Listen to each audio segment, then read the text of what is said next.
Good afternoon, everyone. My name is Tusif Noor. I am the Spiegel-Wilkes Curatorial Fellow here at the ICA, where we believe in the power of art and artists to inform and inspire. I want to welcome everyone here for our conversation today, Thinking Out Loud in Public. And I want to tell you all about some of the other programs that we'll have coming up. On December 1st, we will be celebrating the 30th annual Day Without Art. So we'll be having screening all day here in the auditorium from 11 to 6. New videos by Shanti Avergram and some really fabulous artists, so please come for that.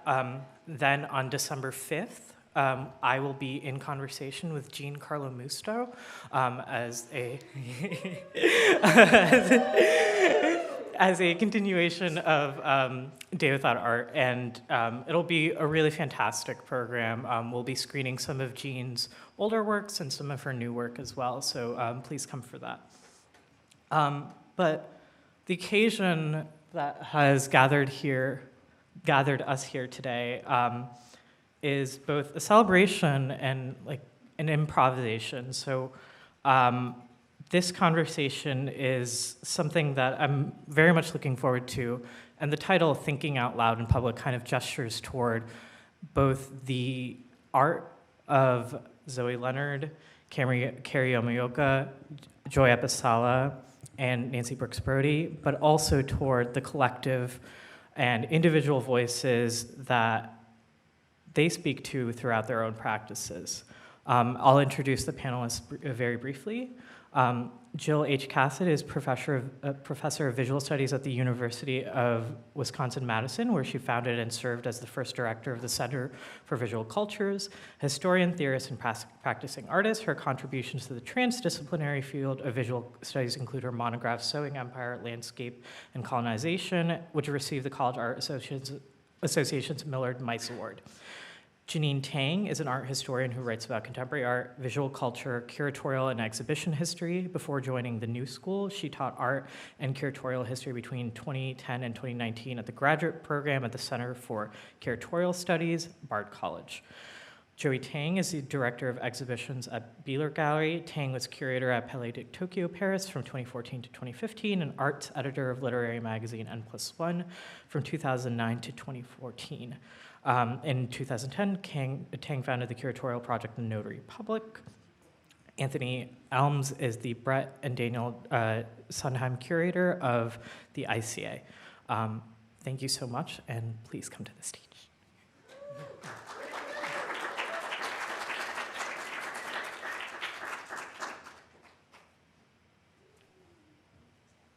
Hi, everybody. Thanks for coming.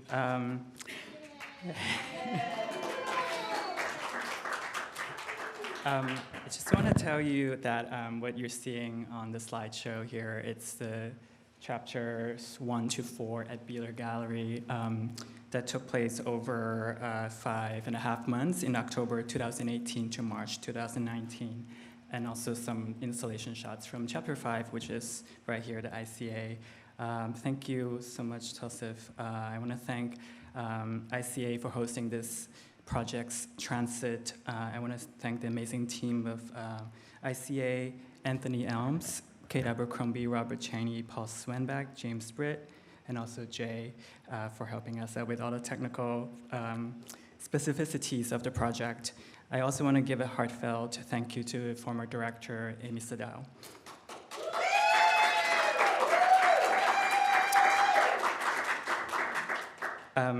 I want to acknowledge the active presences of the artists here, Joy, Carrie, Nancy, and Zoe, Beeler Associate Director, Ian Ruffino, Thomas J. Lux, who participated in a symposium at Beeler Gallery earlier this year, writer and curator Elena Katsov, who has also been an active listener at the symposium and will be contributing some writing for the project in the future. I want to describe the structure of the project, Arms, Egg, Avid, Aeon, Fierce Pussy Amplified, that took place at Beeler, and then go back in time and then back again towards the present. At Beeler Gallery, Armsake Avid Aeon was structured into 4 movements, or chapters, in which artworks from the 4 original core members of Fierce Pussy would occupy 4 of the 5 rooms of the gallery. The 5th and final room would hold the archive of Fierce Pussy's output from the past 28 years. From the outcome of their first meeting, an 8.5 by 11 typewritten list of derogatory terms that would become a template for many subsequent iterations of the posters, to a new poster timed to the 2018 midterm elections. It was an archive that acknowledges the continual work in the present.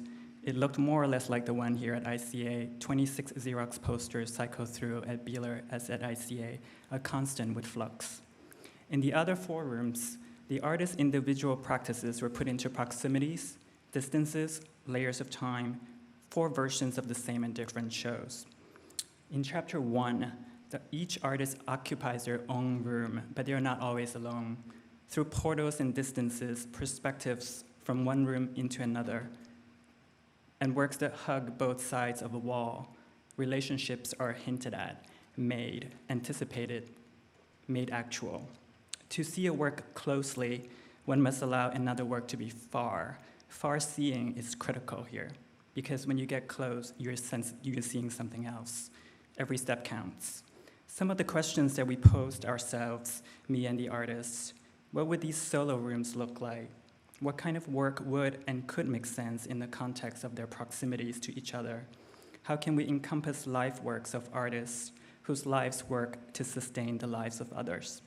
We know that no chapters should bear the weight of representing all of their works across decades. We know that each chapter is temporary. We know that some people will see one chapter, half a chapter, all chapters but a quick dash to each, or a whole afternoon looking at one work. We don't know. Each artist took a different tact, taking into account the varying visibilities of their practices. Elasticity is embedded in each of their practices, attuned to time and space effects on how we perceive, receive, and conceive meaning. Using flexile materials and techniques, they point away from fixed meaning, fixed narratives. The project then has a necessity to meet these works with conditions that acknowledge the non-linearities of their practices.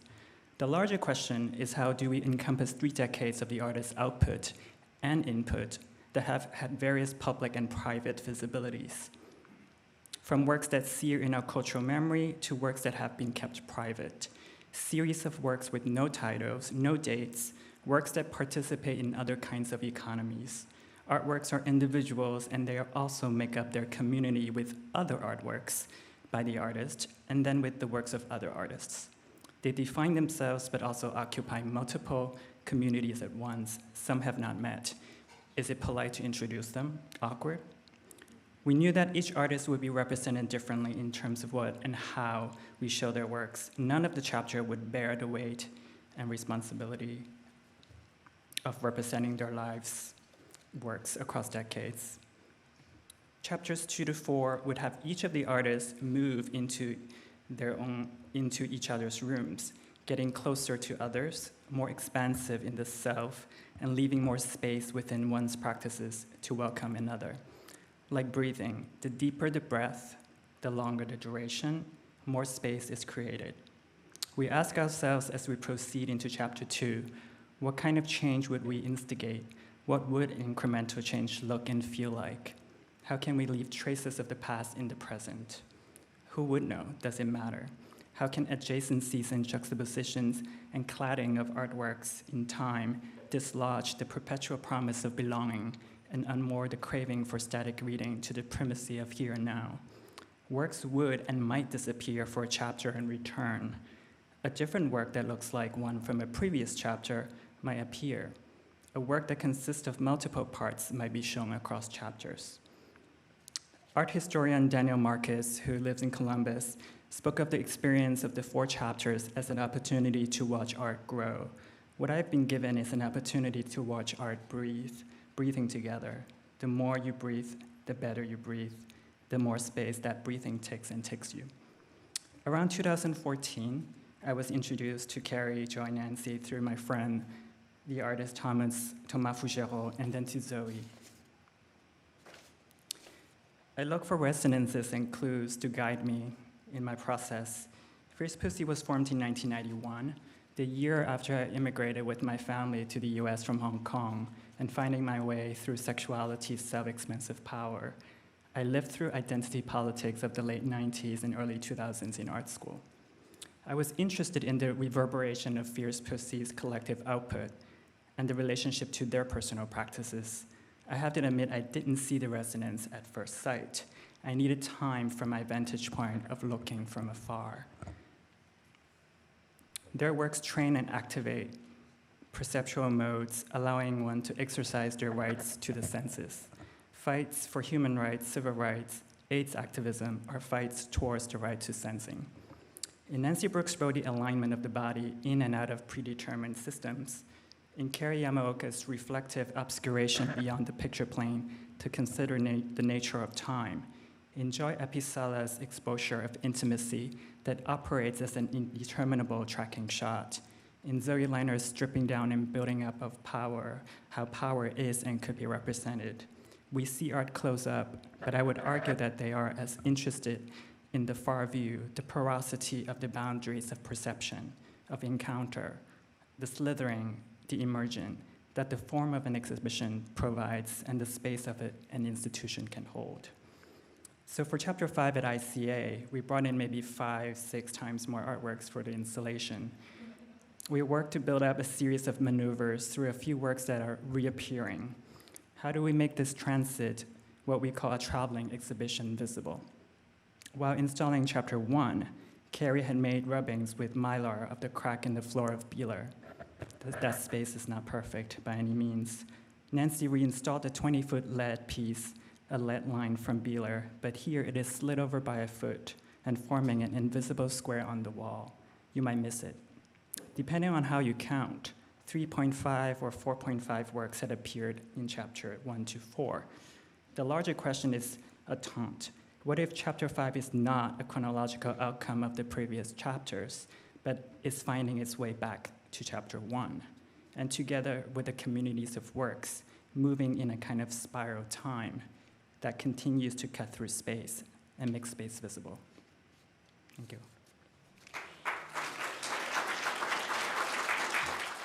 Hi. Hello. So nice to see you all. Thank you so much for having me. I'm so thrilled and so honored to be here as kind of a newbie, I think, in conversation with some of you, but really looking forward to talking more about the individual practices and the exhibition that is not an exhibition, right, kind of project. But I also just want to say thank you so much for the generosity already extended to me from Joey, Joy, Brody, Zoe, Carrie. You know, it's been such a delight and pleasure to start talking with you all more, and I look forward to keeping that conversation going. And also thanks to Tusif and Anthony for all the hosting and organizing that's taken place. So today I'm going to speak to the project in a couple of ways. The first is I want to sketch a couple of examples from exhibition history, specifically projects that have taken up iterative and investigative and intersubjective modes of putting an exhibition together, even though this technically isn't quite an exhibition.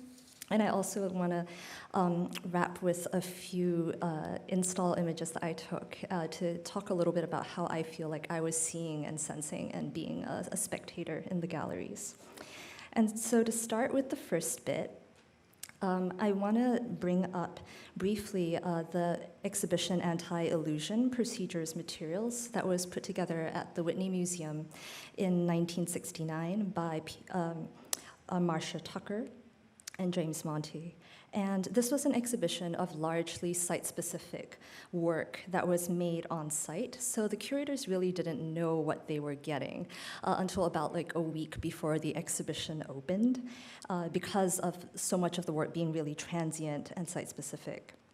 And Tucker called this an investigative rather than didactic mode of curating. And I'm going to quote from her. There are two ways to curate an exhibition. One was didactic, the other investigative. The first was the gold standard. Art historians organized exhibitions to share their expertise with the public, to show them what was worth looking at and how to look at it. The investigative model was rarely used because it meant organizing a show in order to learn something, moving full tilt ahead without really knowing what the result might be. It's what artists, if they are not hacks, do all the time. They work without knowledge of the outcome. Why not take a cue from them? And I think this was a really interesting gambit and a way of approaching the organizing of the exhibition that I think Tucker really took further in her Richard Tuttle show of 1975 that opened in September of that year, in which really spare, delicate locational and installed elements of work were enabled by a curatorial process. Because Tuttle used very ephemeral materials and made work in open-ended series, Tucker decided to avoid chronological organization for the show. And also a lot of the work was produced on site at the Whitney Museum. Very few were loans. And so most of the work was situationally conceived in response to the architecture and the catalog produced after the exhibition to reflect the progression of the show. The exhibition itself included little to no didactic material, because Tucker wanted to convey, quote, the excitement of direct experience, analogous to that of a visit to the artist's studio, where the confrontation between a viewer and work is most immediate, provocative, difficult, and rewarding. And the process of putting the exhibition together was a close collaboration between Tucker and Tuttle, which involved, in her words, quote, working together, trying things out, discussing them, making alterations and changes until each piece related to every other piece and could be seen from each possible vantage point, end quote.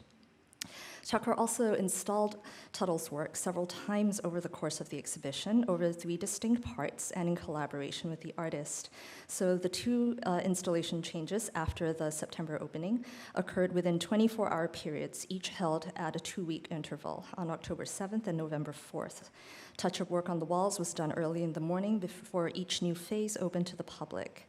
Tuttle personally dismounted the works and moved the location of key pieces from site to site. And this time-based exhibition consequently changed focus and meaning with every iteration. Tucker suggested that the first installation was about focus. The second installation was visually noisier, more aggressive, while the third installation was the most diverse and sought to thematize balance.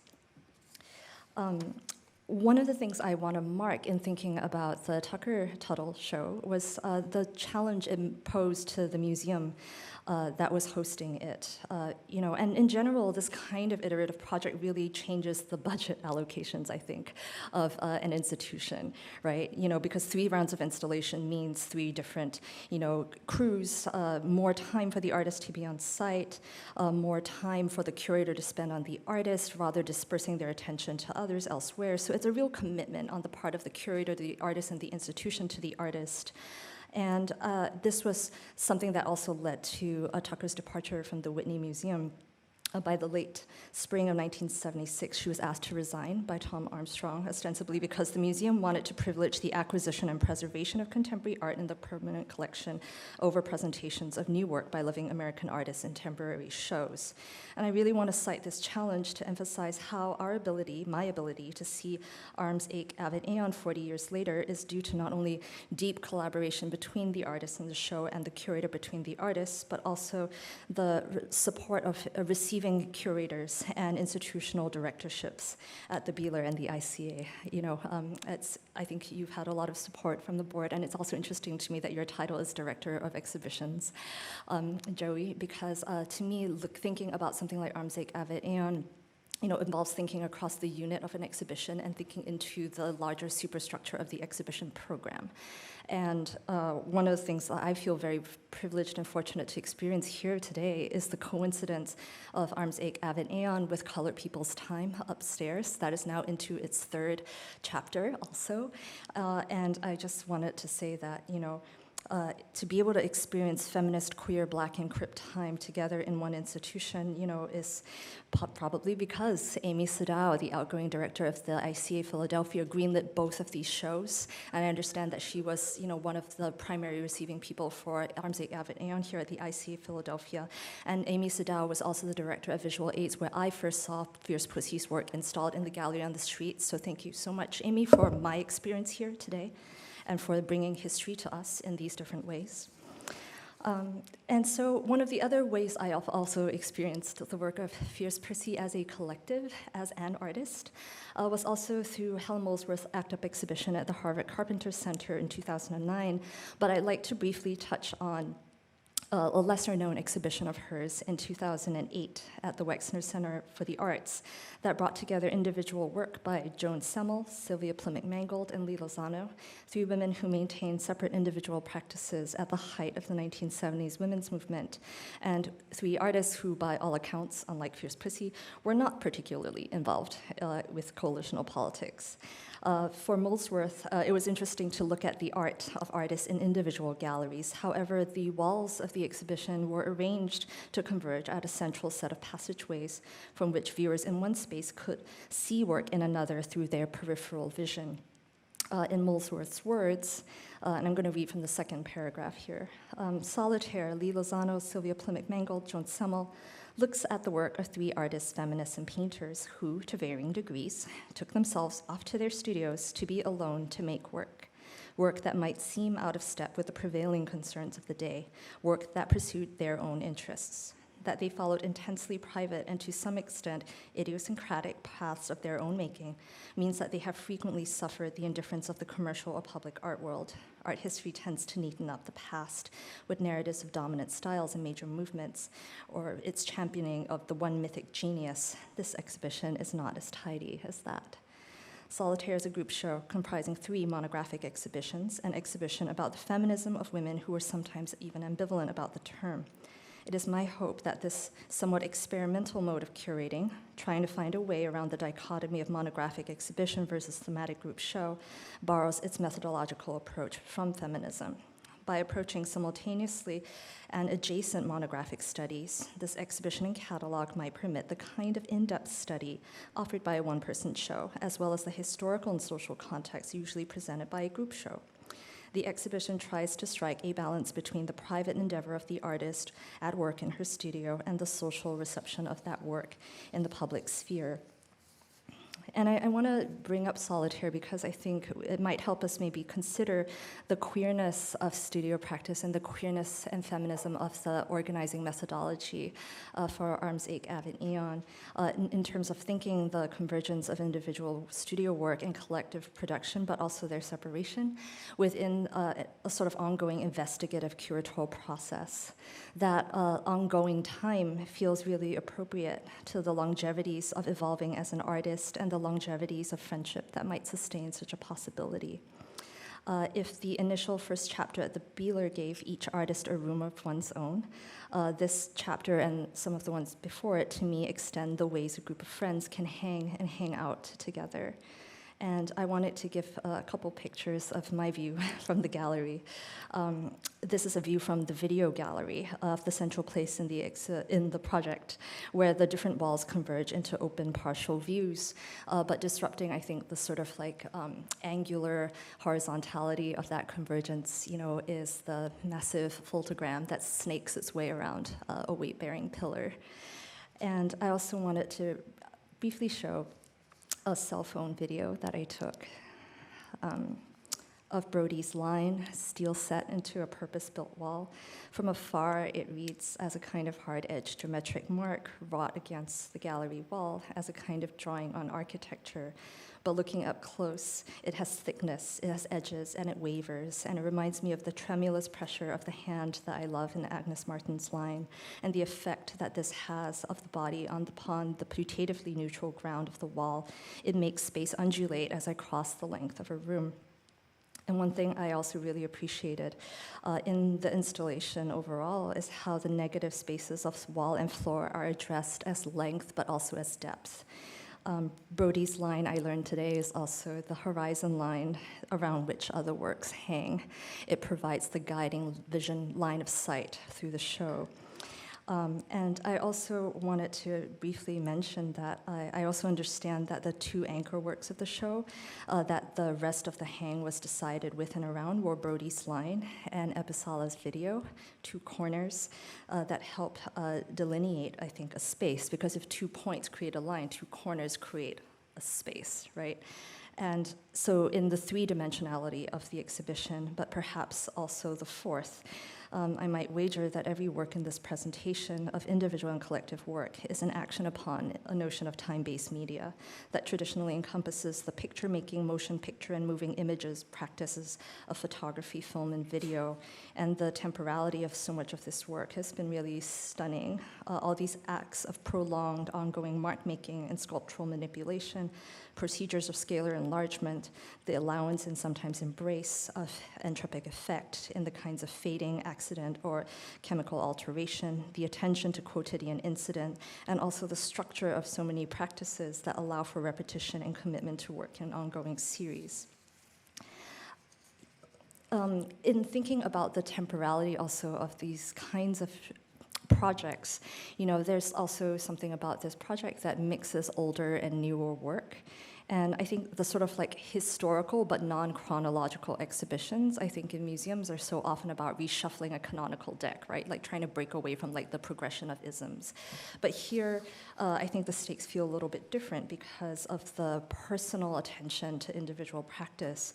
And it makes me think of how the encounters with older parts of one's practice can still endure or become resources for future production by yourself or for the other people that hang with you.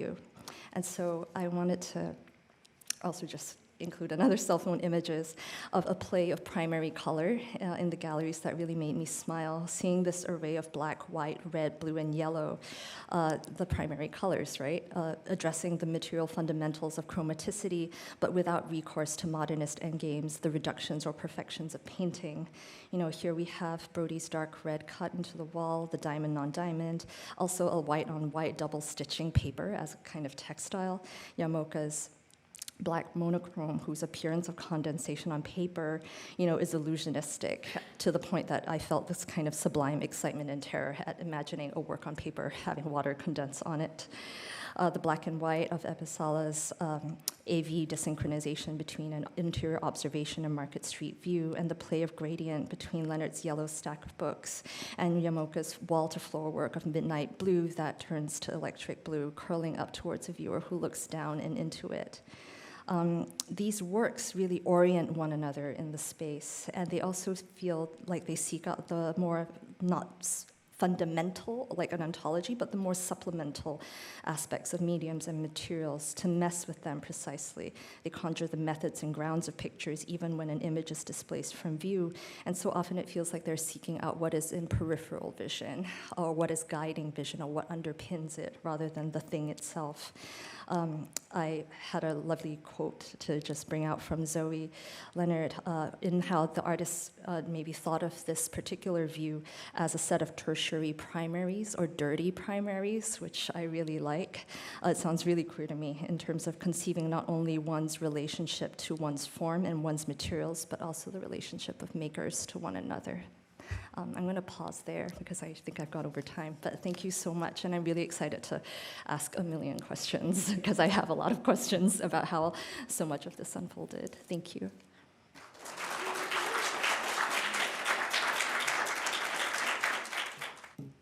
So I'm just going to say thank you and say that I was given the chance to witness each chapter unfold, to think alongside this curatorial commitment to the slow unfolding of putting work into public conversation that has remarkably not been put together before.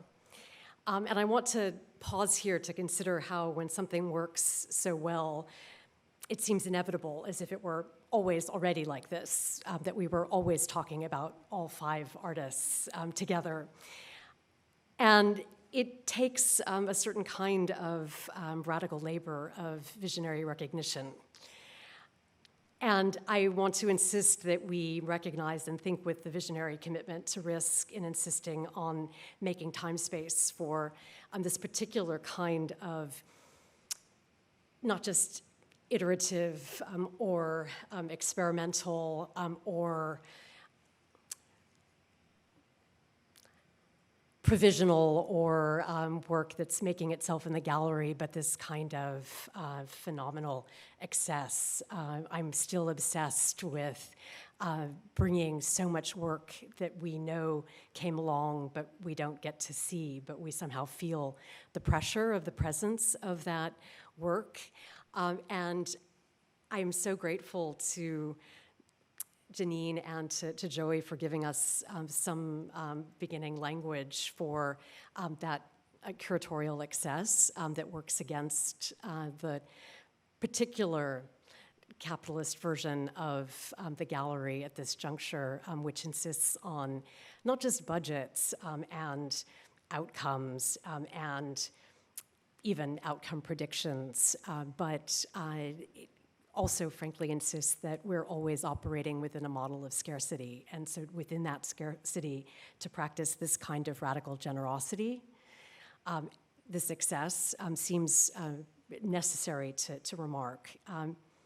This is also a commitment to a working process of intense and ongoing conversation, collectivity with, at the same time, radical autonomy, that's dedicated not to freedom as it's been given in the form of securitized police dominion predicated on disposability, but the exercise of a kind of free organization, a commitment to a certain chaos or even anarchy, the work of the elective affinities of free radicals, not as its object, but as its method or praxis.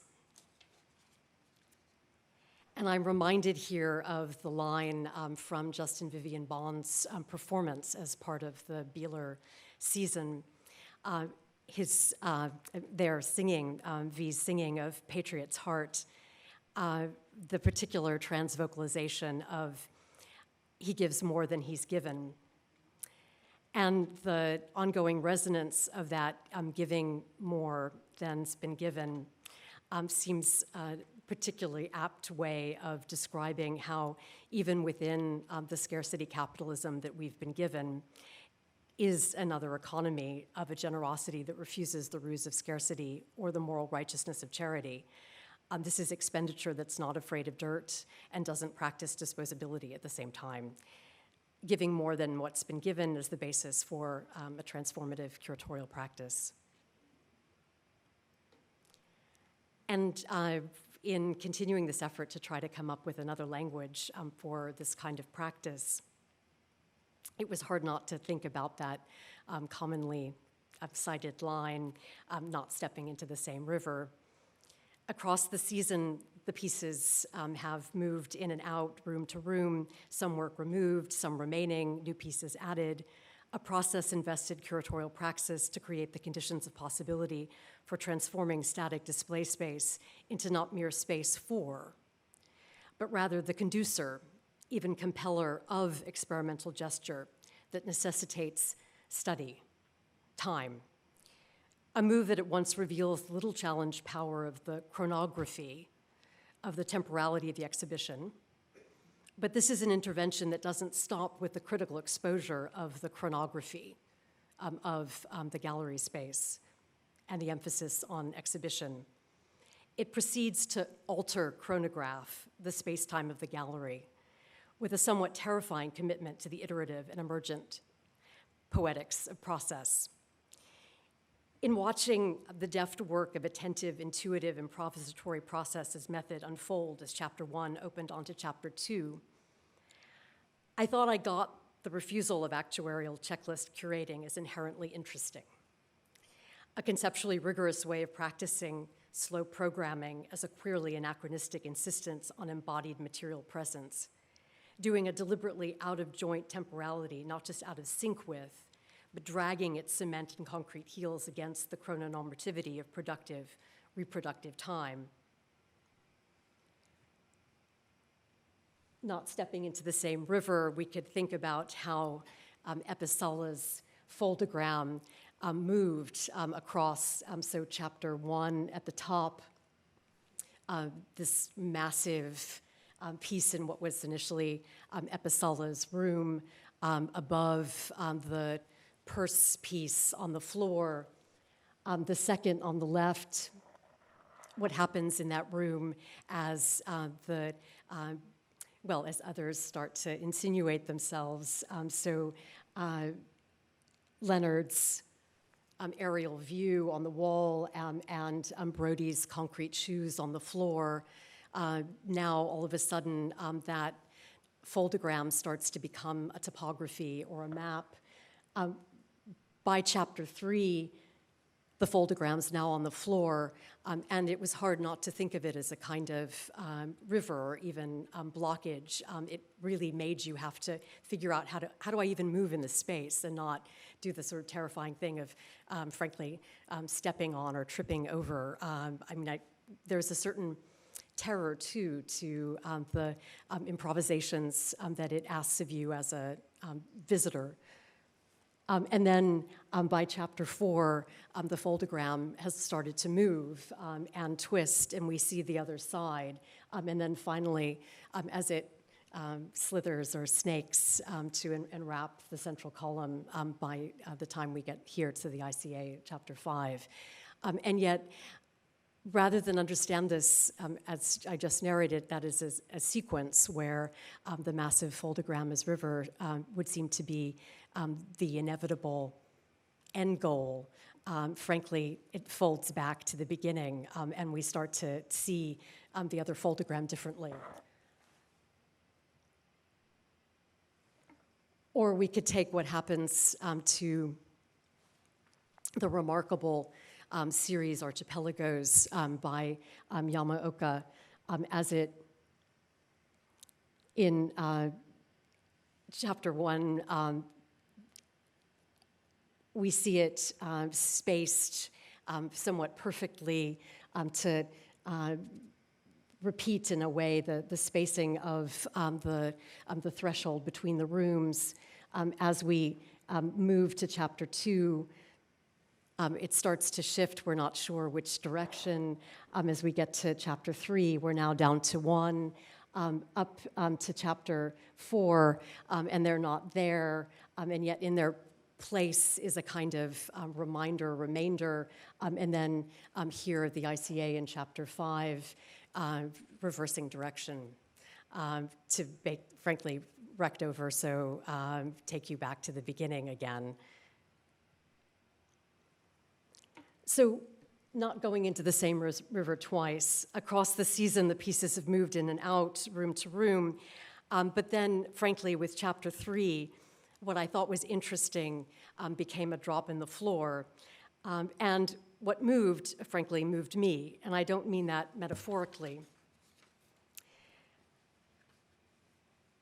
We could think about, and frankly, it was hard for me not to go to chorus line and that method acting where the refrain in the song, right, is, everyone else could feel the snow could become an ice cream cone, and yet I felt nothing. Well, rather than feeling nothing, frankly, it's clear that the slow is not what it entails to encounter work that works you. And I felt nothing won't be its refrain. I've been fellow traveling at least since Conversation 1 at the Beeler on February 8th, 2018, the spring before Season 1 opened, and was not prepared, as if one could ever be prepared, to find myself, frankly, undone by the emphasis on the radically altering event of perception. The sayings, everything flows and nothing stays, and you can't step twice into the same river, are the well-known but potentially apocryphal words on flux attributed to an ancient pre-Socratic Greek philosopher, whose name I'm going to insist on mispronouncing. Heraclitus. I want to respond to Arms, Avid, Aeon's call to amplify by calling in with the force of mispronunciation this unauthorized curatorial practice and call this slow programming Heraclitean curating. curating with Fierce Pussy, her core members, and her amplifiers so that you can hear the praxis of the clit, the ostensibly vulgar slang, and an activation of its strange and unsettled origins in the noun kleis, for the key, latch, or hook that opens or closes a door, and its verb form, also used to describe an incline or hill in the sense of inclining toward pleasure.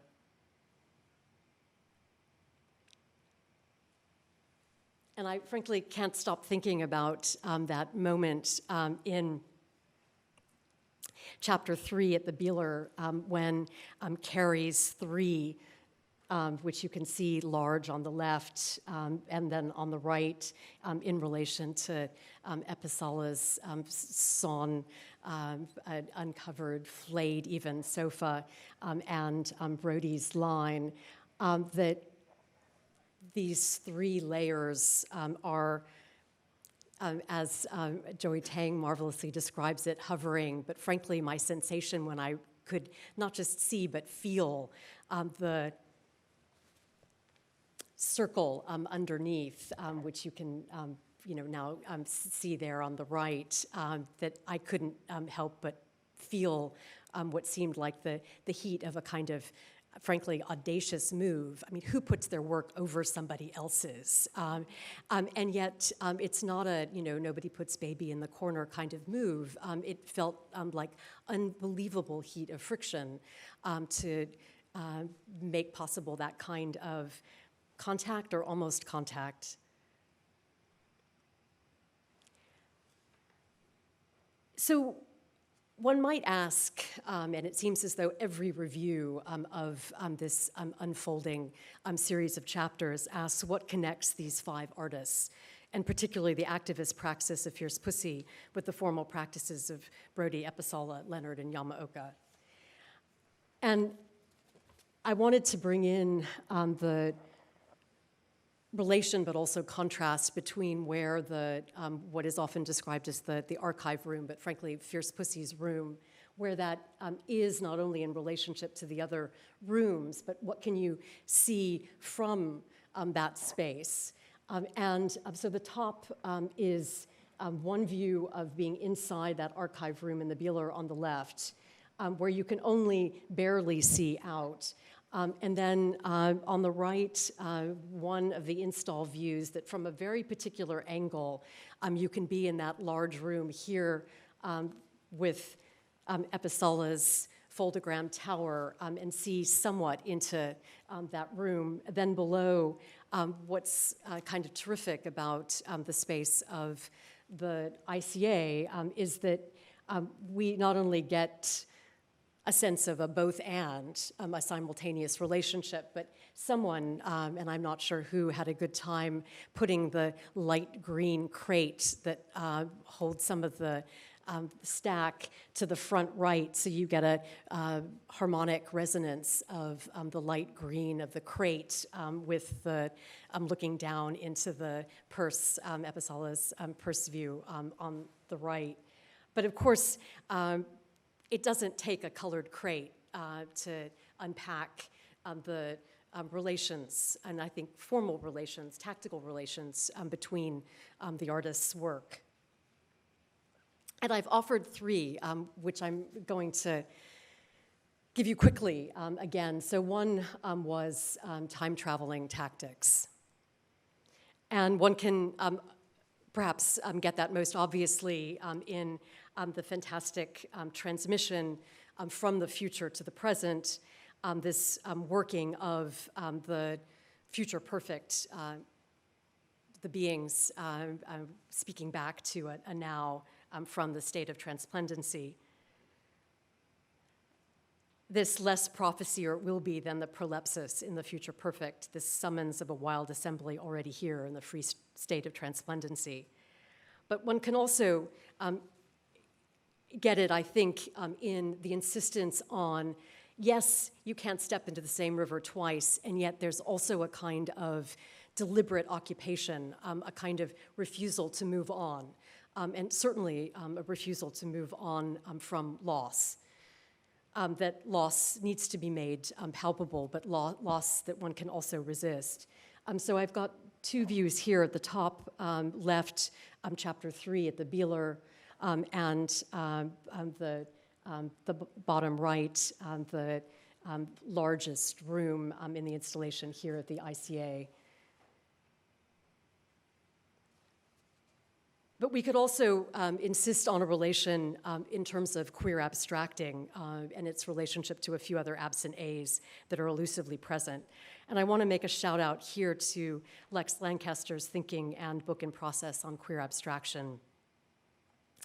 We can think about this queer abstracting as a stuttering abecedarium that won't get past the necessity of holding space for what may arrive, while also making absence palpable in ways that don't foreclose a reckoning with loss by filling it in.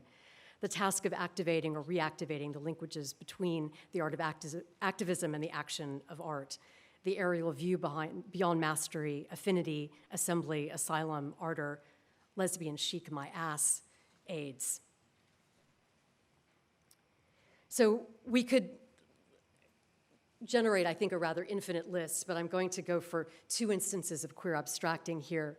One is this insistence on exercising unphotographability in the space of appearance. And in this, as in the poster's use of photographs that aren't identified, but that also do not repeat the conventions of compulsory identification. But then on the right, from chapter 1, Leonard's room of the dare to photograph right into the sun, the sunspot pictures. And then in the distance, Yamaoka's work that anyone who has encountered Yamaoka's work knows the temptation to do the selfie, but then the realization that that's not to at the same time document the work, and that if you want, it would seem, a document of the work, you can't get it, in that what you're always getting is this making of reflection and the incessant mirror, not mirror. But we can also think about this use of a kind of rubbing of the vulnerable real as a kind of persistence, a practice of wild patience that does an unhardened endurance, a way to resile without the demand for bouncing back into the same shape. So Brody's soap pieces, soap stacks, Yamaoka's deep blue, the rubbing of the delicate protection material of bubble wrap, and then on the right, the painting that is generated from a rubbing of the Beeler wall next to the folding working of the material of the foldogram print by Episalla. And finally, working the wall.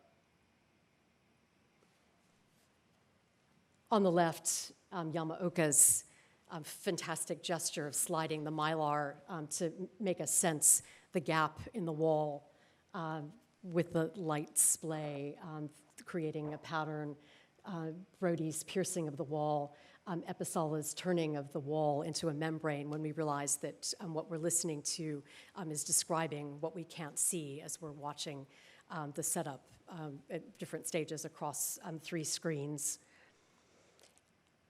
An insistence on we could say, having us aware of the walls of categorization and exclusion, and yet bending them, making space within them.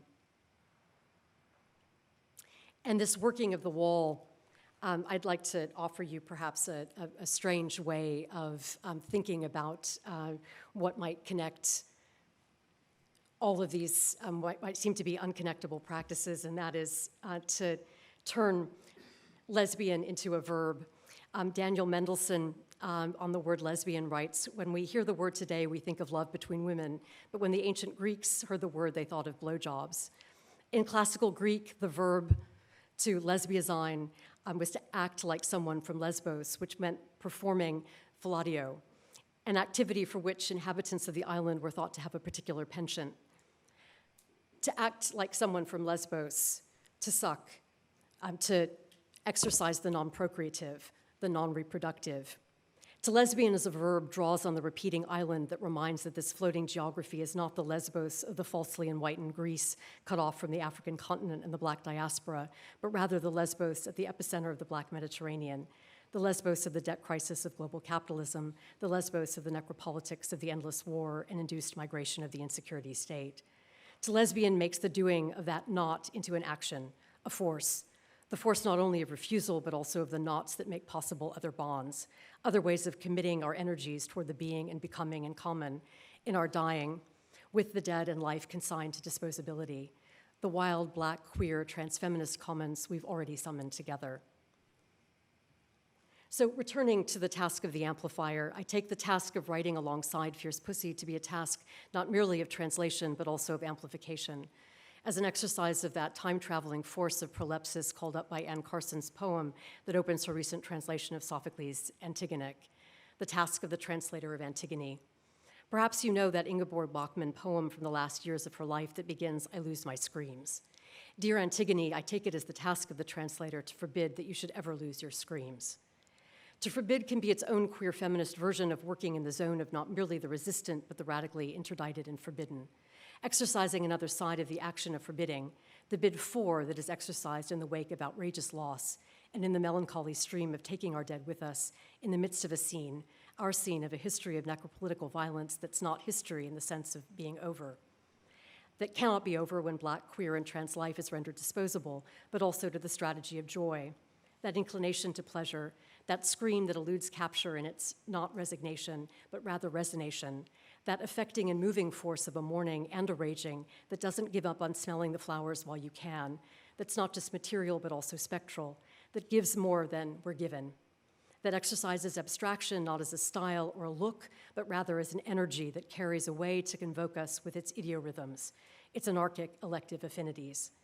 Translators cannot decide how to translate the Sappho fragment from that Lesbos, not of a fascist fantasy of an enlightened, bleached Greece, but rather the Greece at the epicenter of the Black Mediterranean, that repeating island of the refugium in the sea of endless war, forced migration, and induced debt crisis, that fragment that initiated a poetics of militia amoris, that poetics of love as a battlefield, but also the small army of lovers, that fragment whose last line, so many insist, tells us that if we are impoverished and living under the sign of death, all must be endured.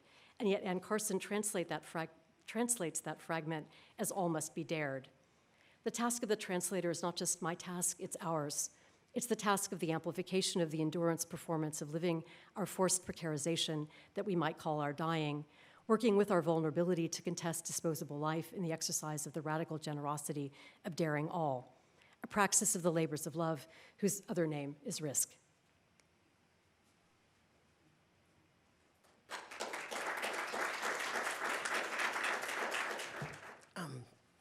I'm going to be very brief because we're already three and we want to have a conversation of sorts, not just with the artists who are here, but with others as well.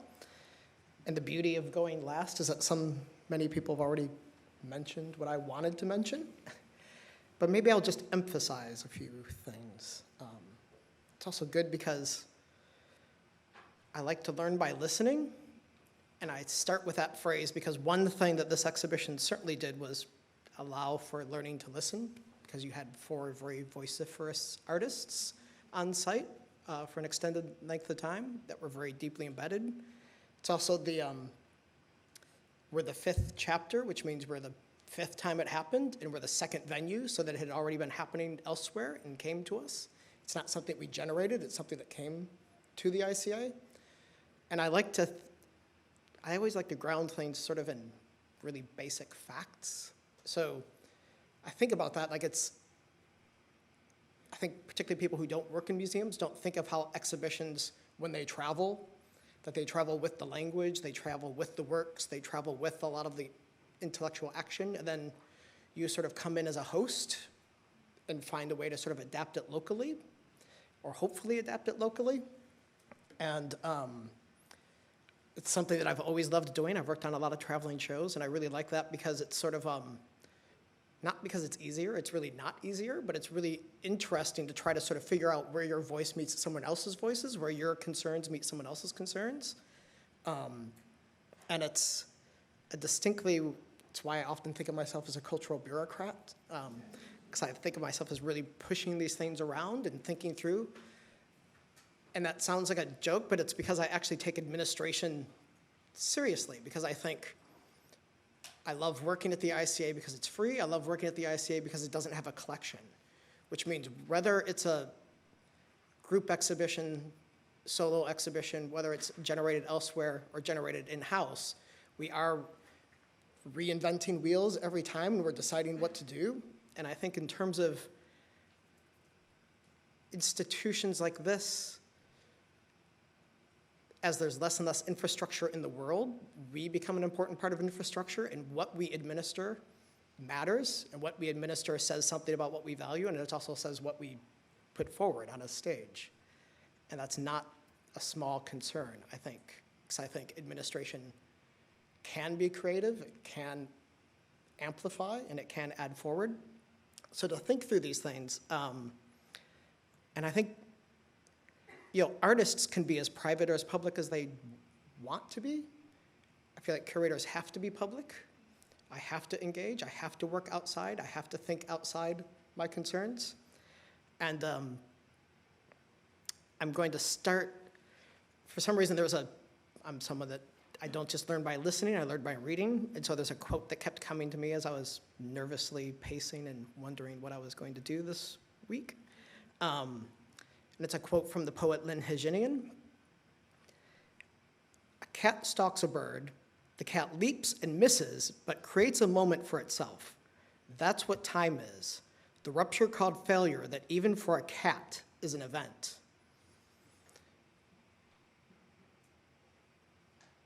And I pause there because I think whenever a show opens, and I hope this does not, I think the show is beautiful, I think the show is gorgeous, but I always think for myself what the failures are.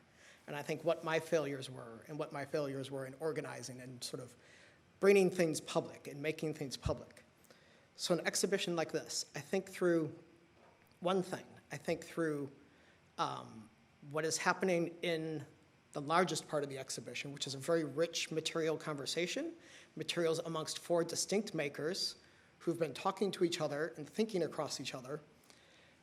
And the materials don't always shout themselves. Sometimes you have to look. Sometimes you have to wonder what's happening with the photogram that actually seems more sculptural, even if it might be a photograph. And then this photograph that might seem to have more of a presence as a result of being close.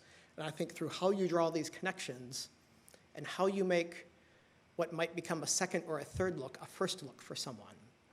And so I think about these. I think about these questions.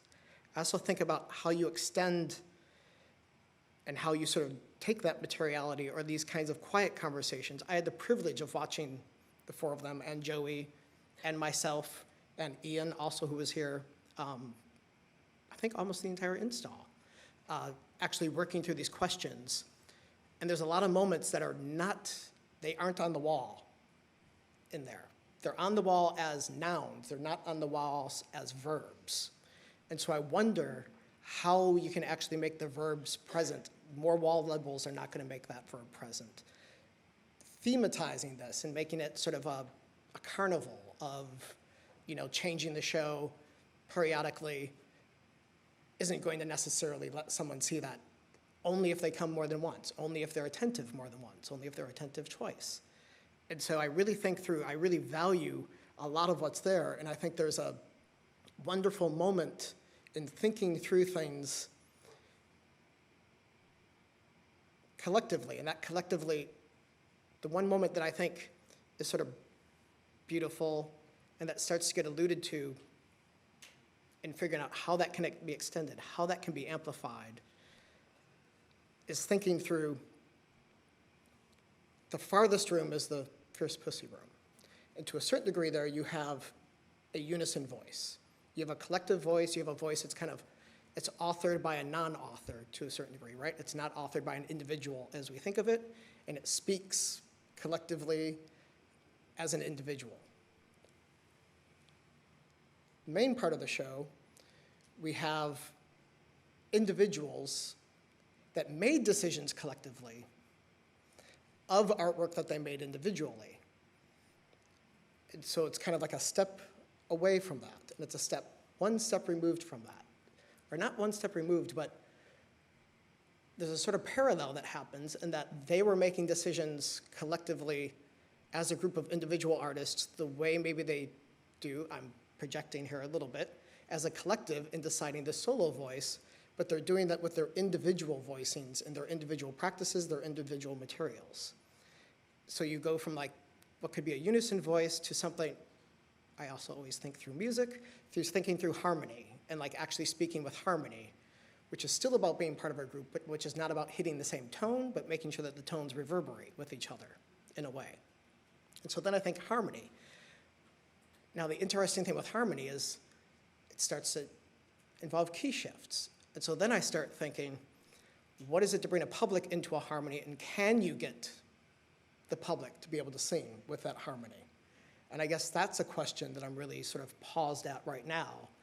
And I think of that way because I think the only reason to do a show like this is not just to like make myself and my life interesting for a couple months and to hopefully make life interesting for some artists, but to actually have a dialogue in public and to actually speak in public, which of course is in part the title of this panel, and sort of think through like, how do you extend these things so that someone cannot mistake the conversations you're having, and how someone can actually take it and then, because I would like to think that this exhibition doesn't amplify First Posse. I would like to think that Joey did not and I did not, but that someone else does, someone whose name we don't know who's walking through the galleries is actually amplifying it.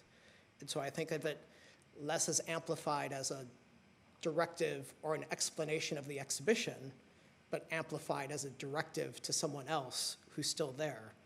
And it's literally a question that I still have sort of hanging over me as a practitioner who's moving forward. So I'm gonna, that's a heavily curtailed thing from my notes, but in the interest of time, maybe I will now ask the panelists to a stage, and we can start talking so that you can start talking and giving us a hard time. So, thank you.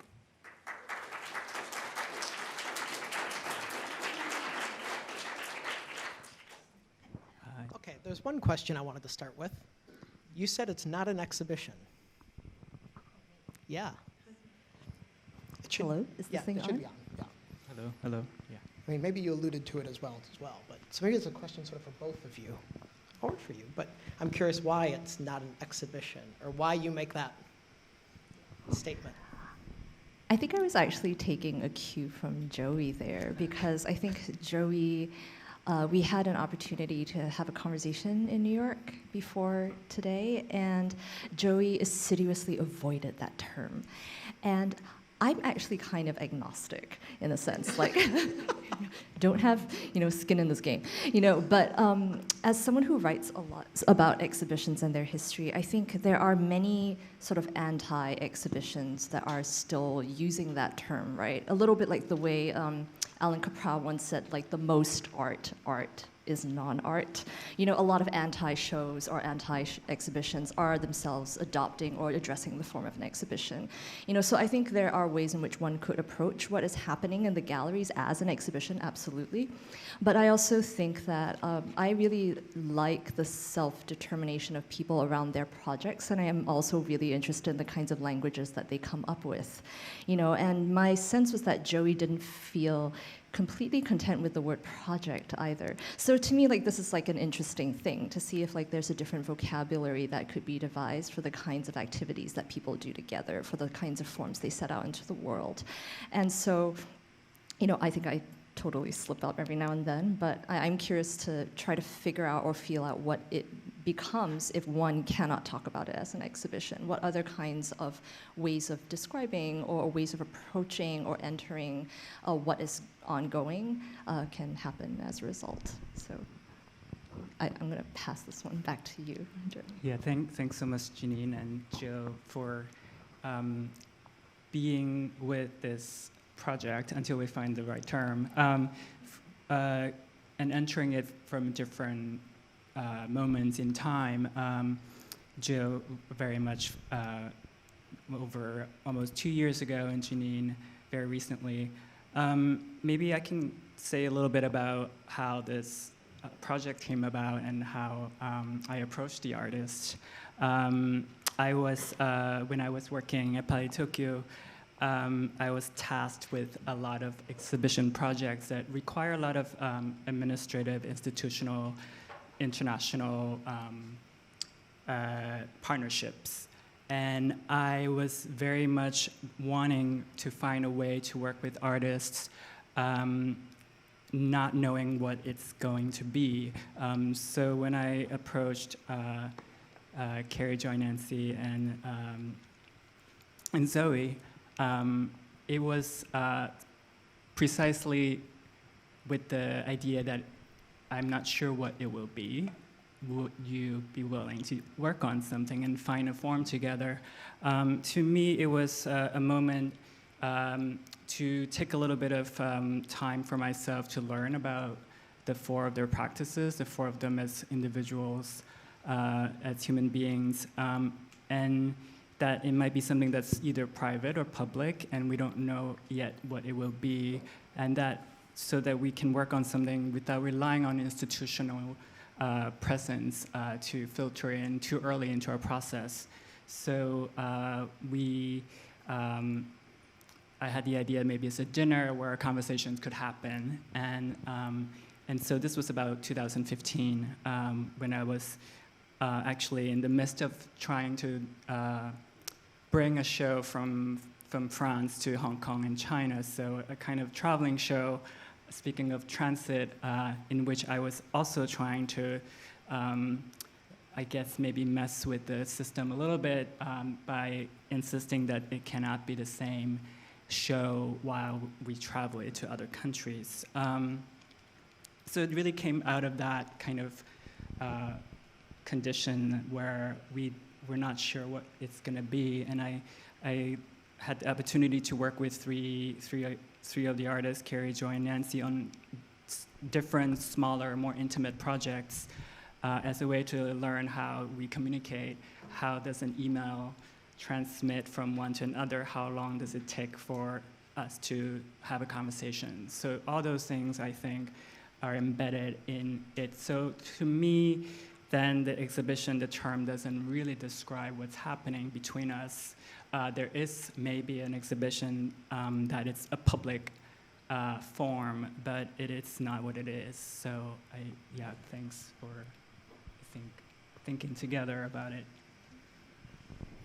Well, and just to play you back to yourself, since I think the language that you developed is actually a very rich vocabulary already. So the season, which already gives a sense of what's more the ordinary vocabulary of the performing arts. But within a season, those performances could take so many forms, and there's not the same expectation that you have a checklist of things that comes into a fixed space. And then within that, to divide a season into chapters, we get everything from the novelistic arrangement of space and the play of characters and proximities that might come in and out, to chapter in the sense of, frankly, to maybe use a good or bad example, various political organizations. I mean, one language is cell, the other is chapter. And there's a sense, too, within that there's an openness to joining that one, and so I think that chapter actually leads on to your insistence that the amplifier isn't just the works or the artists or the curators or critics or fellow travelers thinking alongside, but is very much what happens in the unpredictable event of perception that is precisely as arguably unpredictable and changeable as the weather of the seasons, even as that would seem to be a kind of natural vocabulary. And that taking of the natural and denaturalizing or showing the potential for all kinds of wild hybridities and possibilities within the ostensible given of nature is also, I think, already there in this very rich vocabulary that you've given it of the season with the chapter.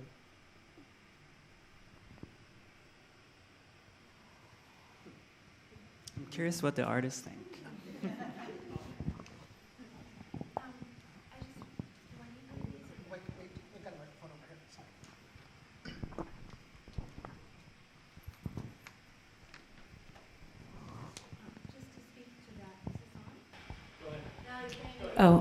Whoa. Hi. Thank you for that, for all of that. But just for that specific thing that you're talking about, this vocabulary, to follow on what you just said, Jill, that an exhibition is a kind of singular. It's understood as something that is an event unto itself. It is an end, and it's the one thing. Whereas both the idea of a season, we know there's more than one season, and a chapter implies other chapters. So built into that vocabulary is something that implies an ongoingness. And you used a really beautiful phrase, Jeannie, and I can't remember the whole thing, but where you said looking across the unit of the exhibition towards the program. And so that it's not that this couldn't be an exhibition, but that it's part of something that has many pieces. Is that? Well, in terms of like an exhibition, like one interaction I had, I'm forgetting the name now. There was a craft conference here in town, and I forget the name of the national organization. It was the national meeting for this craft organization. The craft world is kind of a, shall we say, cloistered world in the visual arts, often, particularly as an organization. And I did not anticipate the exhibition was very popular amongst the people coming for the craft. And I say unexpected because there tends to be this line that's perceived, particularly from the craft side, between like how contemporary art does or does not intersect with it and where its presence is. And they were very drawn to, say, the thread drawing. They were very, Nancy's thread drawing. They were very drawn to like the surfaces of Carrie's materials, trying to figure out what they were doing. They were very drawn to sort of manhandling or whatever, like the handed-ness of Joy's photogram. And then, the fact that the curiosity of as they were noticing oh, the photographer has also sewn, fruit together. And a couple people, pulled me aside and asked me to give them thoughts about the show. But then one of them did say, in part, why haven't I seen a craft exhibition like this? Which means they're going through this exhibition thinking through materiality, and they were going through, and I didn't think to ask them to pull them aside and say well, what do you think of the framing of the show? What do you think of the voicing, the blah blah blah? But for them, it was an exhibition about material and material resonances going through across, and they were lost and wonderful and full of questions for me, can you tell me their process? Can you tell me their, where does this fall and what they're up to? And so I guess I also think in terms of, because you were saying it's, not an exhibition, I think exhibitions are also powerful things. Sometimes we're always looking forward and thinking we have to discard things that are actually very interesting frames or very interesting, maybe sleight of hands, to open up a more interesting conversation. So I was fascinated by the amount of interaction there was from a crowd that I didn't even expect to come to the museum, to be honest, when they were here, because all the other shows that were in town at the time featuring craft, I thought we're gonna be somewhere down here on their attention level. And so it was fascinating to actually see these interactions and be, sort of pulled to the side to account for them. Which is not something that the exhibition sets itself up as being necessarily. It doesn't foreground materiality, it foregrounds voice.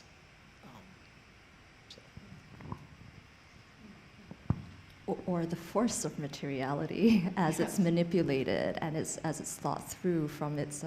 One thing I really appreciated about walking through the works together was almost feeling like, on the one hand, there are some photographs that like include an image, but for many of the objects, it felt like you were seeing like what lies between you and the production of the image. You're seeing like the light hit a surface. You're seeing like the background or the political economy behind the image. So it's like there's image, and then there's like everything that's around it in all of these dimensions, right? And I feel like one thing that I found so helpful was that the ICA is free, which meant that I could come in over and over again. So in a way, the political economy of the institution rewards repeat looking, and repeat looking from a number of vantage points. I was just saying to the artists a little bit before that I appreciated so much being able to have different reads of the pieces from like the front view of walking through the main path of the exhibition, where like that slide that I showed, for instance, like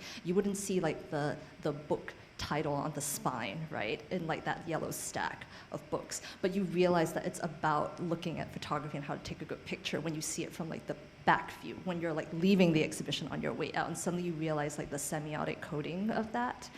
And I understand that they were also maybe thinking about like the front and back views of the exhibition, knowing from you, Anthony, that viewers often like come off of the ramp as like their preliminary view into this arrangement and assembly of works, So I think the multiple lines of orientation that like you all so rigorously established, was itself a very rich viewing experience, but it's almost like a viewing experience that resists the initial read.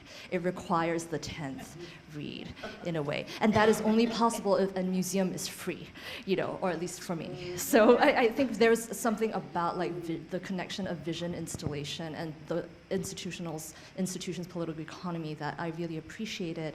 And I really loved Jill bringing out like these issues around scarcity relative to the exhibition form, because I sometimes think that what art institutions think of as abundance, giant blockbuster shows, lots of foot traffic, right? There's a very liberal, egalitarian idea of what it is to give wealth to the people, but sometimes slowing down, committing to like interpersonal dynamics, being able to slowly build trust, the way Joey just described your process, right? Like, I understand you did like solo studio visits with people, you talk to people individually, you talk to them as a group, like there's an incremental way of building trust that feels like so rich and abundant, that is a different concept of wealth from, I think, sometimes what looks like a more quantitative version of wealth relative to like the public display of an exhibition that I felt operative in this project, and that, was very inspiring. So that was a long rant, but.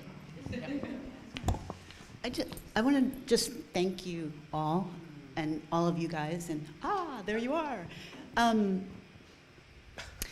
just want to, just for a second, the process, it's all about process, right? The way I think we all work and make work, whether it be, for me, like a foldogram, or Brody's line, or Carrie's rubbing, Zoe's the stack, and Fierce Pussy, what she does,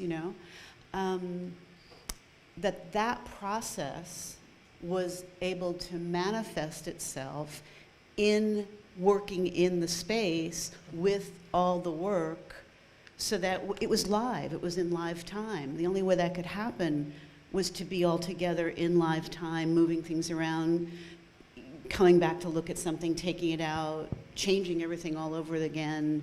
That's the exciting part. Like that's where all the energy starts. It's almost palpable, I think. And I think as this is very streamlined in certain ways, probably from what we've all seen because of its many movements during that week we were here, having that amount of time to do that and be together to do that has been, for me, one of the best parts and growing parts of this whole thing. So I think that's a lot of also within your sense of all of our communications together, that kind of a collaboration's live. You know what I mean? And I think that may be where the exhibition part falls off, because it wasn't preset.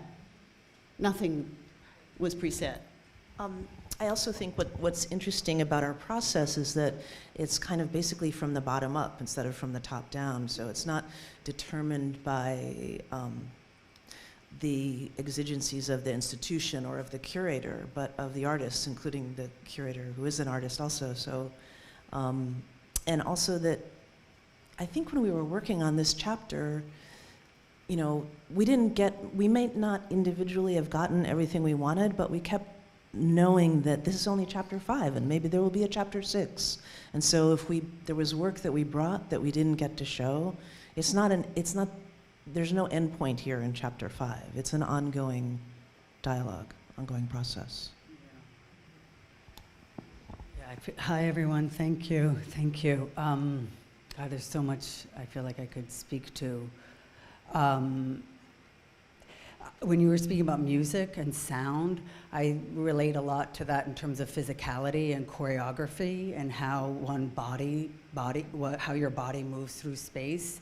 And the way that you come into that, coming in from the main entrance, you come in and you have Zoe's photograph that's at this angle, and my line that's in the wall that wraps around, and Zoe's photograph is, you think it's perhaps a rectangle, but it's actually a parallelogram, and then the diamond non-diamond is also a parallelogram, and and Joy's couch is at this angle, a couch piece part that's on wheels, that's turning, and it's almost, to me, the satisfaction of that room is you could turn it in almost any direction, and it seems, that's when I felt like the room was good and set, because it worked like a spherical thing, not just on one plane.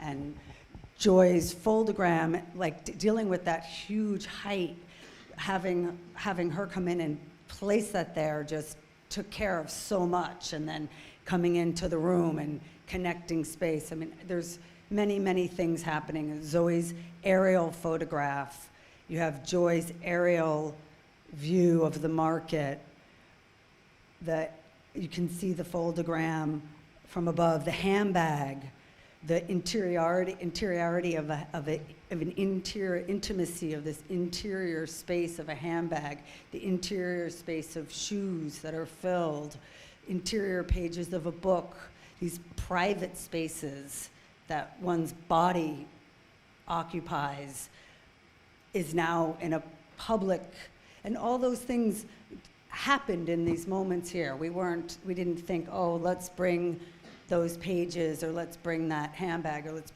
you know what I mean? Like, there were so many different ways of working with all of our work, and there is no chronology nothing is any in time order. There's that photograph of Zoe's, and also I think of it, the mirror, the reflectivity of the mirror, and the reflectivity of Carrie's work, and even like the metal. Anyway, I feel like there's a lot to say. Okay, it's 3:30, so like, wait. I was gonna say, shortly we can open it up, but maybe because there has been so much talk about like how this exhibition is different from other exhibitions, either historically or just by definition, maybe I could propose a specific, and all of you can answer this, one of you can answer this, either way, but like, if this exhibition is organized differently, and let's presume it's organized differently, and it's, as we've said, bottom up, shipping more artworks, what has been the difference of working on this exhibition to you versus other exhibitions that you've built? Can you mark 1 or 3 very like meaningful or embedded differences that have made a difference between this one? Because you all have experience with group exhibitions, you all have experience with solo exhibitions, different countries, different places, so like what was, can you focus that difference? Do you want to? I was actually gonna. I didn't really say hello before because I don't know. I was nervous. Hi, thank you for being here, everybody, and for being part of the process. Right? Okay. Yeah. Sorry. Okay. Okay. Nobody So, wants to see us. thanks for being part of the process.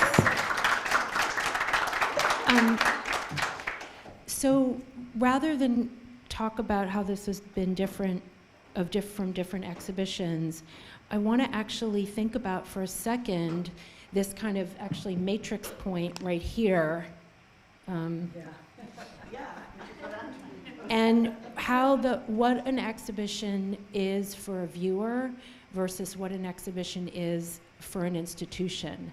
And when you're a viewer who goes to museums, until you start doing your first institutional shows, you think like a show arrives.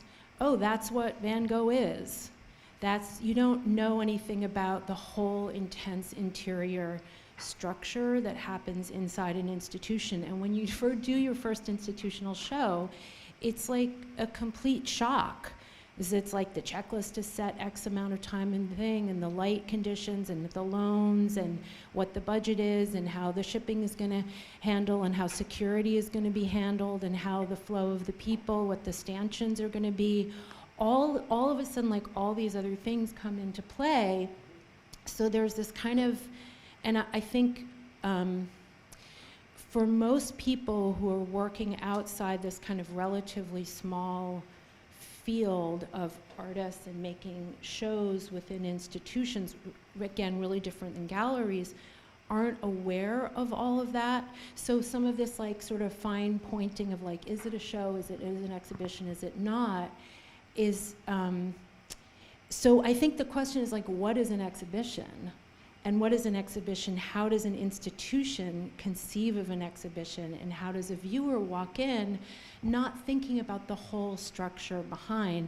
Those of us who've been damaged by doing many exhibitions, we do walk in and we're like, oh, I wonder how they got away with that. Yeah, like, check out those wall labels. Well, they must have had a conversation about that, but you don't, like, they didn't have any stanchions. It was a fucking miracle.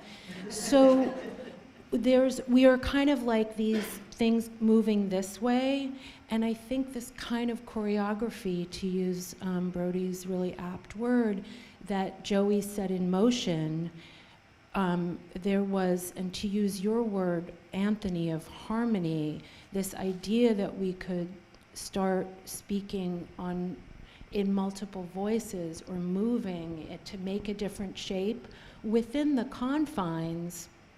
And so it's like we cut down to 5 times the amount of work. That was like cutting it way down, like whatever. I could go on, but you get my point. So I think that just that whole, the assumption that the inevitable form that comes towards us from an institution is an exhibition, that's something we all want to think about, the same way that you think about what a curriculum is or what a semester is, right? Those are like, it's not to say that they're bad forms, but they're assumptive forms and they're received forms, and they have their own power structures embedded in them. And we want to question all of that. And it took having like a dance partner to do that with, to be able to choreograph something differently. And also that harmony can be atonal. The other thing I was thinking about was that, Fierce Pussy did this piece called Gutter. There's, I think, 2 Gutter. And Gutter was, we did this residency at the Lesbian Herstory Archives, and another institution with a whole other level of whatever. Anyway, everybody was lovely. So there were these pulp lesbian novels, and we thought, oh, the covers were really, inviting, and we started reading them, and they're like completely depressing. It's always the same deal, like, the girl falls in love with the girl, and then one of the girls goes with the guy, and then the one that's left becomes an alcoholic or a drug addict or has to kill themselves, And we were like, oh my God. So, and we're like looking at each other, and we spent hours looking at these. So, You're so excited about it. We're like, yeah. oh my God, and then everyone, you're like, oh, well, this one's different. But so we started to redact them and pull out the pleasurable parts. But the other thing about it was, here was the book, that you read to yourself, that we were now facing out to the viewer. So it was the personal coming out into the public. And I feel that's very similar to what's gone on here, or in every single chapter so far, is that even though we might be having this, like, you know, multiple conversation on a number of levels all at the same time, and you can probably tell we all can talk at the same time and long, that makes for a kind, and then there's also a lot of trust here. I mean, we've been working with each other for so many years, and also have gone to each other's shows, each other's studios, our friends, you know, memorials, you know, whatever you want to talk about. And all that's in there. They're all here. You're all here, you know? And that is really important, and I think that's a real big difference as well. Nothing has been definitely decided. I mean, we haven't brought up the brochure to this project, this chapter, where the ICA, because of the way things are set up, and that's the way it happens in an institution, they needed photographs and text, and nothing from that brochure is in this chapter. There it is, you know, in living color. It's pretty interesting, I think. I mean, I see it as a plus. It's not the first time here. It's not the first time here. No, but yeah, I'm just saying. It's like there's also this idea of a continuum, and I just sort of we're always doing this, but I just thought of a connection actually to Carrie's work and the very nature of so many of your reflective pieces is that they are a situation or a set of conditions that is infinitely altered by the time of day, the place that it is, whoever walks past it. If you're in the room with that piece, you're then part of that piece, you're changing the piece, and when you leave the room, it's a different piece. And that principle inside your work, and it's not only a principle that's hidden structurally inside the work, which it is, but it actually manifests that optically in space as a mutable. It's a still thing, but it's not still. That the consideration over a lifetime of that kind of kinetic possibility feels like a real principle that we're all working within. Well, I think that's something that we all share in a way, is that we are all kind of questioning what constitutes a picture on one level or another in each of our different practices, and in different ways. So, yeah. I was going to say, there must be some questions out there.